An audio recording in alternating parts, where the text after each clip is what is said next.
Madam इकडं कुठं राहणार? अहो रोजानी चालले मी. आणि ते टेलरिंगचं काम करत होता ना तुम्ही? ती कधीच दिलं सोडून. का हो? अहो काय सांगायचंय तुम्हाला, ते टेलरिंगचं काम करून माझा मनका दुखायला लागलाय. डोळ सुद्धा बारीक झाले ते, आणि बाया काय त्याच्यात वेळेवरती पैसे देत नाहीत. आणि आपण पैसे मागाय गेलं की त्यांनी म्हणायचं या 2-3 दिवसांनी. अहो 2-3 दिवसांनी गेलं की त्यांनी म्हणायचं हिथं दिलं झालंय तिथंच आवाळ झालंय. अहो फोन करू करू बायांना कट्टाळा आला.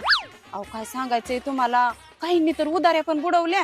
त्याच्यापेक्षा हे काम चांगलं ना हो, घरी आणून पैसे देते ती. अहो एवढंच नाही, निघायला गाडी, घरी सोडायला गाडी. आणि त्या टेलरिंगच्या कामात मला जेवायला सुद्धा टायमिंग मिळत नव्हता. पण आता मी 3 टायमिंग पोटभर खाते यावं. हा, आणि ते मोबाईल कशाला चालवलाय हो? हे मोबाईल वय हा? टायमिंग बघायला. मी वेळेवरती जेवण करते. सकाळचं 3 तास काम करायचं, संध्याकाळचं 3 तास काम करायचं. 6 तास मजुरी, 300 रुपये हजरी. 6 वाजल्या